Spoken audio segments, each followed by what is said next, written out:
En la época de los censos de SEO estaba yo ya. Ahí es que fui coordinador del grupo local, ¿sabes? En esa época. Bueno, Fernando, vamos a empezar. Venga. Mira, en principio te presentas, Vale. dices tu nombre completo, Venga. hijo de tu madre, tus padres, y a continuación tus primeros recuerdos del río, de traerte tu padre, cómo lo veías esto, descríbeme un poco el paisaje y ya pues empiezas a contar todo lo que tu padre te iba transmitiendo en torno al río, alguna anécdota que tú veas. Vale. Tú me reconduces en el momento Sí, que veas que algo, tú dices, vamos, Ya, ¿sabes pues, lo que te quiero decir? tú ¿vale? te presentas cuando quieras y ya empiezas. Ya, pues venga. Mi nombre es Fernando José Díaz Fernández, soy nacido aquí en Córdoba, en el sector sur. Nací en el año 68 y prácticamente toda mi infancia transcurre en el río, muy ligado a una actividad que me simboliza un poco a través de lo que sujeta en mis manos, que es una caña de pescar de bambú de aquella época. Es decir, yo mis primeros contactos con el río son a través de la pesca. Esto se lo debo a mi padre se llamaba Diego Díaz Gómez, era cobrador de los autobuses de Oporsa en aquella época y un grandísimo aficionado a la pesca. Yo creo que esto le vendría probablemente porque él era oriundo de Villa del Río y la misma palabra Villa del Río lo dice todo. O sea, sus vínculos eran absolutamente directos con el río, como a mí me improntó. A través de él empiezo a conocer un río muy diferente al río que conocemos hoy. Es un río donde había una serie de actividades que se podían hacer y que ahora no se hacen. Entre ellas estaba la simple actitud de bañarte, por ejemplo. Es decir, el río era un lugar de baño a principios de los 70. Yo de muy niño, 5 años, 6, 7, 8 años, recuerdo mis primeros baños estivales en la zona que hoy se conoce como la zona que en aquel momento se conocía como las 12 Piedras y que hoy es la zona de influencia del Jardín Botánico. ¿Por qué nos bañábamos allí? Bueno, pues realmente lo que nuestros padres buscaban en ese momento en el río era la seguridad. El río era un sitio bastante peligroso porque se comportaba realmente como un río. O aún hoy lo sigue siendo, dependiendo del caudal, pero en aquel momento lo era más porque el río tenía un fluir que en muchas ocasiones hoy le falta, y no por falta de caudal, sino por las presas que tiene. Entonces allí las 12 piedras actuaban de forma de remanso, de manera tal que allí la corriente no era un peligro y te podías bañar con relativa seguridad, que era lo que tus padres buscaban.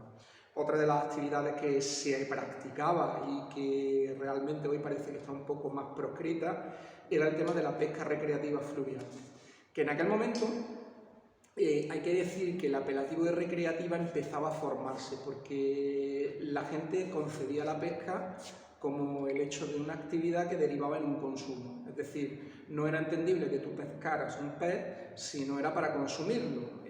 Posteriormente esto se modifica en el tema de la pesca recreativa y aparece el captura y suelta. En aquel momento yo recuerdo que la transición que existía más fácil entre lo que sería la gente de ribera y la gente que en ese momento pescaba era la cesión de los peces que pescaban a los bares del entorno. Recuerdo con mucha nitidez, por ejemplo, el bar Jerez, que era un bar que estaba dentro del sector sur, donde mi padre pues tomaba sus medios de vino y lo que le llevaba eran los barbos que había capturado a lo largo del día. ¿Qué era lo que hacían con esos barbos? Pues se preparaban en adobo y se ponían pues como tapa que acompañaba a esa copa de vino. Realmente después el hecho de la pesca deportiva pasó a tener esa dimensión del captura y suelta, que muy pocos practicaban, pero que al final se hace patente. ¿Cómo surge eso? Bueno, pues una de las cuestiones es el deterioro del río. El paisaje del río era absolutamente diferente. El paisaje del río que tenemos en los años 70 y en los años 80 es una configuración fluvial de avenidas y de avenidas muy regulares. ¿Por qué se producían esas avenidas? Pues porque no existía regulación en el cauce. Es decir, hoy tenemos que tener en cuenta que hemos sobredimensionado de presa la parte superior o la parte del cauce superior del Guadalquivir. Es decir, cuando nos entra a Córdoba el río Guadalquivir ya tiene regulados prácticamente todos sus tributarios a través de presas que tengo que decir que no se produjeron en la época de desarrollo franquista. Muchas de ellas nos llegaron en el periodo de democracia y lamentablemente como un atentado ecológico de primer orden. Está la presa El Arenoso, sobre el río Arenoso, que era un río importante. Está la presa del Yegua, que también era otro de los afluentes bastante importantes que dotaba de caudal. La construcción de la presa de San Rafael de Navallana, que fue la destrucción prácticamente de la población de bogas que disfrutaba el Guadalquivir, que era un pez bastante apreciado en aquella época y también muy consumido, a nivel que era más potencial de consumo que el propio barbo. ¿Qué es lo que le pasaba a la boga? Pues que era estacional. La presencia de boga era fácil de pescar en la época de primavera. Febrero era el pistoletazo de salida, entonces el consumo no era tan prolongado a lo largo del año. Bueno, pues deciros que la presa de San Rafael de Navallana acaba con la última población relista de bogas que tenía un cierto potencial en el tránsito del Guadalquivir por la ciudad. El paisaje, como he dicho, estaba absolutamente desprovisto de esa vegetación tan exuberante que vemos hoy. ¿Y por qué vemos esa vegetación que tenemos hoy? Pues ni más ni menos porque se ha convertido en una especie de pseudoembalse el Guadalquivir. Tan hiperregulado está que cuando se produce una avenida fuerte, lo que es la implantación de la agricultura moderna en el cauce superior del río, olivares que vemos que están desnudos de suelo, los cultivos que no tienen apenas vegetación en las lindes, ¿qué es lo que pasa? Que esas lluvias torrenciales acaban llenando de sedimentos la cuenca del río, porque cuando llueve, evidentemente, todas las aguas circulan hacia la cuenca del río. Cuando se producen esas subidas, después viene el descenso del agua. ¿Y qué es lo que pasa con el descenso del agua? Que dejan un depósito de sedimentos. Y esos sedimentos, como llevan cantidad de productos fitosanitarios, y en algunos de ellos son fertilizantes, los fertilizantes son muy potentes, pues son tierras hiperfértiles donde la vegetación pues surge espontáneamente. Una parte de la vegetación es autóctona y otra parte de la vegetación, evidentemente, como todas ciudades, pasa a ser vegetación aportada por la mano del hombre, por así decirlo, especies pues, cultivares que hemos utilizado tradicionalmente en jardinería para embellecer nuestras plazas, parques, ciudades, etcétera, etcétera. Esa es la diferencia paisajística, sobre todo que vemos entre ese río aluvial, en donde yo recuerdo perfectamente zonas con cantos rodados, que eso es propio de la actividad de un río que lleva fuerza, que emite una corriente y que hace que esas piedras, al rodar, se tornen redondas, de ahí viene el término de canto rodado. Bueno, esas zonas eran frezaderos habituales, es decir, sitios donde depositaban la puesta, pues los barbos, las bogas. Evidentemente, ahora cuando nos encontramos con esos bancos de sedimentos con vegetación, hemos desprovisto de frezaderos a estas especies autóctonas. Otra de las cosas que teníamos en aquella época era que no disfrutábamos de las especies, disfrutar entre comillas, porque esto es una agresión al medio, de esas especies que nos vinieron introducidas a partir de los 50 y que no cobran una expansión fuerte hasta finales de los 70 a los 80. Entre ellas me refiero al black bass, que ahora sí está presente en el río Guadalquivir, pero que en ese río de mi niñez no existía, no era una especie presente, no era una especie que se buscara, y sí convivía con el recuerdo de otras especies pues, que desaparecieron para siempre. Algunas tan emblemáticas, tan profundamente andaluzas, tan profundamente del Guadalquivir como el propio esturión. El esturión del Guadalquivir es un pez que alcanza unas dimensiones desproporcionadas para lo que conocemos como un concepto de pez. Estamos hablando de un pez que llega a alcanzar tamaños de casi 2 metros, 1,80 m y pesos que las grandes hembras grávidas quiere decir cargadas de huevos, que remontaban el río desde el mar, subían hasta sitios tan altos como Montoro, podían llegar a pesar hasta 80 kilos de peso. O sea, estamos hablando de un pez emblemático del Guadalquivir y que perdimos para siempre. Bueno, pues en aquel río de mi niñez... Cuéntanos la anécdota del esturión. Exactamente, vale. En aquel río de mi niñez todavía quedaban recuerdos de lo que fue el esturión. En aquella época que yo era pequeño frecuentaba esta zona, como he dicho, y conocía a un señor ya mayor. Yo tenía 16 años, con lo cual mi fijación por apuntar era muy pequeña y lamento no recordar su nombre, pero sí recuerdo perfectamente la comunicación verbal que este hombre me hizo y me descubrió un mundo fascinante. Bueno, pues él me dijo que en las 12 piedras, donde yo habitualmente me bañaba hasta los 10, 11 años, era un estrechamiento en el río. Tenemos que pensar en una especie de azud que comunicaba la orilla del río del sector sur, a la altura del puente de San Rafael, un poquito aguas hacia abajo del puente San Rafael, y que con su punta más distante casi apuntaba a lo que hoy es el Jardín Botánico. Bueno, allí se producía un estrechamiento que aprovechaban para calar redes de tipo trasmayo. Entonces este hombre, una primavera, capturó un enorme sollo, que es también el nombre que recibe el esturión, de casi 80 kilos de peso. O sea, eso es un testimonio anterior a 1930, lo podríamos situar entre los años 20 perfectamente. Era un hombre ya bastante mayor, a finales de los 70, principios de los 80, rondaría los 80 años de edad, con lo cual cuadraba perfectamente pues esta anécdota que me estaba contando con la posibilidad aún de que los esturiones subieran. Porque lo que impide que los esturiones suban es la construcción de la presa de Alcalá del Río, que se realiza en el año 1930. Esto es uno de los golpes de gracia que recibe el río. Porque otra de las cosas que os tengo que hablar es de los peces que esos recuerdos me traían a través de las aguas.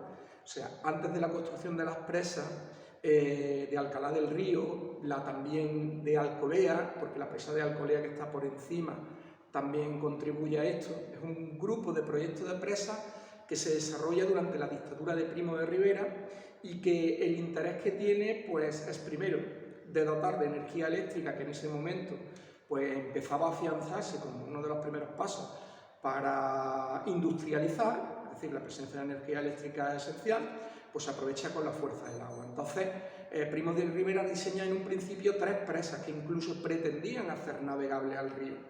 Lo de la navegabilidad queda totalmente aparte, pero sí que se dota de electricidad, sobre todo a la parte baja del Guadalquivir. La presa de Alcalá tiene este fin y además un fin que hoy nos parece un poco absurdo, pero que era muy importante: el tránsito de una orilla a otra del río, es decir, también constituían un firme propósito de puente estas presas, porque el paso entre una orilla y otra en el Bajo Guadalquivir y en esa zona se producía mediante barcaza, con lo cual esto también hace que fluya la salida de mercancías o la entrada de mercancías de una orilla a otra. La empresa que al final diseña las presas, el nombre es Mengemor, y si alguien tiene curiosidad por saber cómo es la presa de Alcalá sin desplazarse a ella, tenemos la presa en Pedro Abad, el embalse del Salto que se llama, que es de la misma época, corresponde al mismo tipo de proyecto y que tiene prácticamente el mismo tipo de diseño. Estas presas hirieron mortalmente a peces que ¿qué hacían esos peces? Pues esos peces tenían una parte biológica muy llamativa, es decir, necesitaban del concurso de tener un río libre, porque o bien venían del mar para reproducirse en el río, o bien el caso contrario, que lo tenemos en la anguila, ¿vale? La anguila se reproduce en mitad del océano Atlántico, en un lugar que conocemos como el Mar de los Sargazos, pero utiliza los ríos para madurar sexualmente. ¿Qué es lo que pasa? Que al colocarle nosotros las presas, evidentemente anguilas, esturiones, las llamadas sardinas de río, que tenemos testimonios de la Edad Media que se consumían en Córdoba capital y que nos llegan ecos, ya os digo, en esa época de que aún existían, en Badajoz, hasta que no se construye la presa internacional de Guadiana, aguas abajo, hasta la década de los 80 llegaron a tener sábalos y alosas, que son estas sardinas de río. Son muy parecidas a los arenques que se comercializan en el norte de Europa, tienen el mismo aspecto, pertenecen de hecho a la misma familia, son los cupleomorfos que se llaman, cupleidos, y remontaban aguas arriba. Como curiosidad, hay notas testimoniales de que existía una pesquería de sábalos en el propio río donde nos encontramos a la altura de Miraflores, el Molino de Marcos, un poquito aguas arriba, se capturaban estos sábalos, estas sardinas del río, y se comercializaban, pero de manera industrial, porque ahí sí que me refiero no a una pesca recreativa como la que sujeto en mis manos, sino una pesca de consumo que movía bastante dinero y que creaba concesiones por las cuales se peleaban en un momento determinado. Es decir, tener la concesión de una pesquería de sábalos, de alosas, de camarones, aunque parezca mentira, aquí había pesquerías de camarones, pues eso al final reportaba un beneficio sobre los que disfrutaban de esta concesión y que era prácticamente un monopolio. Si tú tenías la pesquería, tenías asegurado la venta de pescado en Córdoba capital, con lo cual se se concedían bastantes sumas de dinero por tener este tipo de acceso a esas concesiones. Tenemos muchas, la desembocadura del Guadiato, por ejemplo. El río Guadiato es el que nos desemboca abajo del Guadalquivir a la altura entre Posadas y Almodóvar. Tiene la curiosa reseña de que incluso un pescado que habitualmente nos encontramos hoy en las estanterías de las pescaderías a las que normalmente vamos y nos dirigimos a consumir, que es el róbalo o lubina, pues llegaba a la altura de la desembocadura, la boca, que ellos le llamaban boca, este tipo de desembocadura, a la boca del río Guadiato, como estoy diciendo. Es decir, vivo sumido entre una serie de sueños de unos peces que no me llegaron, pero que casi podía tocar con los dedos en aquella época, y una serie de peces que vinieron después, que es los que os voy a contar un poquito ahora, cómo se transforma el río con respecto a lo que tenemos debajo de esas aguas. Bueno, pues inmediatamente, ya a mediados de los 80, empieza a surgir el black bass. Es una especie que en el año 50 y tanto habían soltado en el embalse de la Breña, pero que los pescadores se habían encargado pues, de distribuirlo en otras zonas de la cuenca, y como no, empieza a aparecer en el Guadalquivir, a colonizar el Guadalquivir. En aquella época tenía un alto valor culinario, el black bass era muy demandado entre los pescadores deportivos por su consumo, porque era un pez bastante apreciado. Entre una de las cosas que tenía es que, como es un depredador, pues era se distanciaba un poco de lo que sería un comedor de fondo, de sustrato de fondo, como podía ser el barbo o la carpa, al que se le aplicaban que podía comer porquería en aquel entonces. Tenemos que pensar en un río ampliamente contaminado, tenemos que pensar en un río en los 80 que lo primero que sufría eran las alperchinadas más feroces que jamás he visto yo en mi vida. Una alperchinada no es ni más ni menos que una suelta de vertidos procedentes de la elaboración del aceite y que al final pues acaba en el río. Esa sustancia que suelta, el alperujo, alperchín, acaba agotando la existencia de oxígeno en el agua, y entonces los peces, evidentemente, si no tienen oxígeno disuelto en el agua, acaban muriéndose. Las mortalidades eran terribles.